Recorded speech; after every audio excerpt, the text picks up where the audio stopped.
in hoi dọc lên hàng hiểu trình hung nhẹ nhàng hòa ok đúng là in hoi nó một con thả chia con bền lưỡi hồ xuất cháu mình lo trình hung nhẹ nhàng hòa amen tháng vừa luôn họ cũng mong đối là mình con thả thằng sinh như câu ở thằng sinh xuất cháu mình chia kinh là vừa mới hết tên chia kinh này mình lo như vậy mình lo quân sâu ok thì đối là câu con thì đối là thằng sinh xuất cháu mình lo kinh sâu mình chia kinh mình lo cái lóng quả lóng tụ buôn bài chia kinh sâu sẽ phải có giả buôn bài chia kinh sâu amen hallelujah những cái tụ vừa hàng hải phải hiện hết tỉnh ấy kia oh my God this is God's word hallelujah hallelujah anh là phía chân đúng là in hoi như anh dọn lại hàng hiểu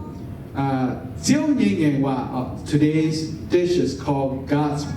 promises. God's promises. Let's pray. Father, thank you so much for những con của quỷ chủ thiên hu làng nhẹ và nhiệt chung kỳ tụ bún chính xe dạy nhẹ vua chiều khảo Giêsu Kitô con amen quỷ thái thiên hu con hát phán cho mấy cái như vậy nó con yếm Kitô say dễ nên là như ngày hòa con Ipun hay nhung là bữa này cả kịp bún nha miền con ô yếm Giêsu này cái bún nha dễ tua nó nhủ vậy anh ạ amen.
Chẳng có số mà bảo lượng nào nó ở đua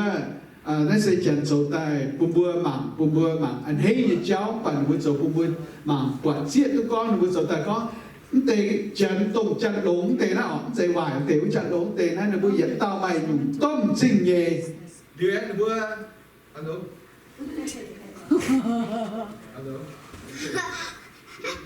This battery is dying again. And bữa tỏ đúng là nếu bây giờ chỉ nhẹ tay bỏ để hiệp quay miên đối hiệp quay cái này rồi có miên hay hiện tao hay dùng ta liều sao chân hiện chung bỏ chỉ tay đối hay bỏ tôi hình xây hắn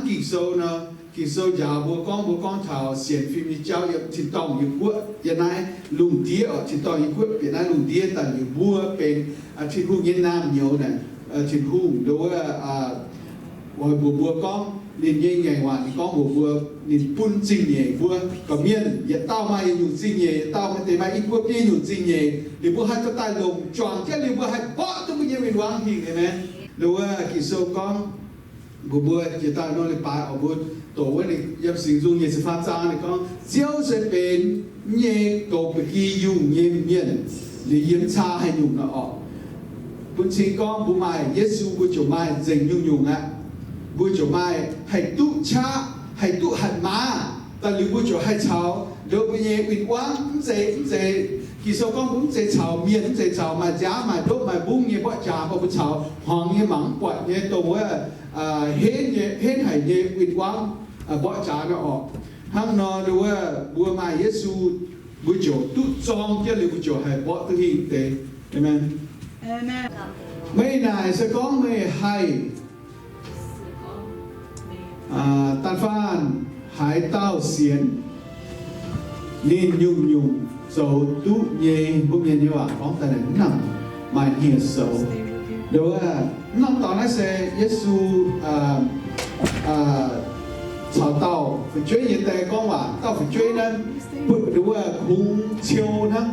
chiều ta liệu ông chơi quang duy rồi liệu mình khi kia tao giàu khi kia ông khi kia này khi nhiều như liệu tôi muốn chỉ rằng muốn này Giêsu sẽ cho你sẽ có Peter chào Johann chào Jacob và chiến bông in ta cao liệu tao miền ta chỉ đi to ta lỗ để sẽ có gì đi mua để sẽ có thì nên ta cao chúng ta miễn xuất để cho Giêsu ta cao chúng thấu với ta liệu nên là cao giống như cái này đối với bây giờ chúng ta miễn xuất là liệu đối tao miền ta chỉ đi to mình thảo Giêsu với liệu thì con chiếu thôi mày khó liên gì sẽ con không mà hay dấu tụ nó thôi mày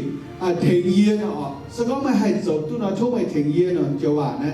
liệu đâu Giêsu con ta phải mày hay dấu tụ nó như xíu ta phải mày hay dấu tụ vậy như tôi hay dấu thì như nhú thì con thì nó có thì con vậy như tôi sẽเป็นthiên hùng như to như hay dấu tụ thì nhung nhung thế vậy như vậy nó sau đó này con vẫn chơi mày này sẽ có tổ cái này nó có mày hay ta phản hai tàu tiền dùng tờ tút nhé đến sẽ con bé thì không như tao như hay giờ tôi dùng thì có ta phản hai tao xiên lần thế amen buổi hôm con thiên hùng cho cho buổi hôm thì muốn cái xiên đi dẫn châu con nhung bé tu dạy ta phản xiên đi miền nhung hay giờ tu dạy nó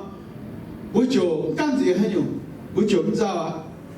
cô con bộ mày bèn mà nhưng mà buổi hôm con bộ bảo tôi hình nhé sản năm châu hồ gì cái hình có năm hồ gì hình amen hàng vừa xin tổ nó chỉ có lồng chứ mình năm thôi đi sâu tôi trả đây chỉ có nhạc cha thằng lỗ này amen hallelujah buổi nhé chào buôn hay nhưng mà như chào buôn là hay như tay nhưng con đúng không nó buổi là hay có buôn là hay đúng không mày đúng không hạt chút bèn tháo chia nó hay tay cha nó tung sao tung cầm gì xiên có mà nó hồi như tảng con như tôi lồng amen mua càng ta cao khi mua mai mua tỏi chút xiên thiếu như miên hiện tao hay hiện tao mai nó xiên phim hiện tao mai nó xiên phim chọn cái là mua chọn hay chút tệ ngoài cái đó xuất bây giờ xin xuất bây giờ mẹ nghe amen hallelujah có hai bên hai trang mua mảng lượng nắng nó ui tại cái ấy hiện tao hay nhung chọn chân đua chọn chân bỏ tây bên quang bữa hai chuột tôi hình nhá bữa chuột Giêsu con nhìn chú hình nhá anh bảo kê nè thì bút tung sao tung cầm gì này amen hallelujah so nó này ôi dụ về bữa sao chết gì buổi chiều con lo thiên hụt như ngày qua yếm Monday mi hút tổ yếm non lì bài phải ra thiên này buổi tổ yếm trang kinh sâu hai tổ bên nhung ít trang kinh sâu mới như telephone bố hoàng tuột chơi amen tháng này nếu chụp bụng hoàng thế vậy đó thiết bụng hoàng vậy giang kinh sâu còn tháng buổi này thiết này ở bụng hoàng phải ở tội vậy quân cún tổ bà đồng hai chào chi buổi tổ này Johann kinh sâu này thiết vậy giang điều buổi tuy nhiên nó lễ bài buổi thảo tài điều buổi mảng ca mà hay nhúng ngày ngoài yếm giang kinh sâu hắn nói như vậy buổi hôm nay tổ chế mình điều buổi cút quả chăm chế mình dễ amen buổi quản lý buổi xiên buổi tao ta lồng buổi chỗ kinh tu ấy trên đi lại nghe kinh sâu như vậy con nhẹ miên chủ miên về lại buổi hiu tu đâu nhẹ lệ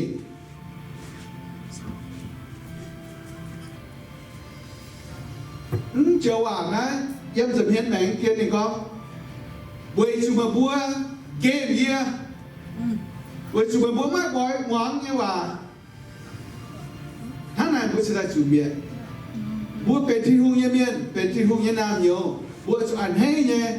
to ní quả tại hoàng to ní quả tại tổ đồng đom một mình nếu bữa sẽ hay khi tụi con thi hung nghe nghe quả con hắn mà nó nếu bữa sẽ hay diệt tự chủ dây mẹ tháng này em mắn đêm đi ổ bữa chỉ con tổ Johann Quân Kỳ Sâu Việt Nam thích tổ Việt Trang phải cùng mọi Việt Trang này nắng có lại Việt Trang này nhẹ trở lên pha chữ nhẹ chụpนาทีtổngไปจุ้งไม้ไปละเจ็บนาทีnhẹ tổngนะปูมังให้ตัวจะมีให้ตัวปูมังจะมีตั้งเสียงเนี่ย Let's pray right now. Father, thank you so very much for today. Thank you for this word, your promise. Your word say that for anyone who believes, all things are possible. Father, help us to grab hold on to that and never let go. Believe that we can do all things through Christ who strengthens us. Father, I ask that you would put the desire in our heart, cleanse our heart like your song that we sang earlier. Cleanse our heart. Make us love you. Help us to love you. Help us to see the unseen realm, the unseen world. Help us to understand how your kingdom works, so we can live in this world representing you, to bring glory and honor to your name and the light to the dark world. Thank you, Father. We thank you that you've chosen us. You allow us to be your children, and you allow us to hear your word. You gave us that privilege, that honor to be in your presence and hear your word and speak your word and share your word. We thank you, Lord. Help all of us to be on fire for you, God.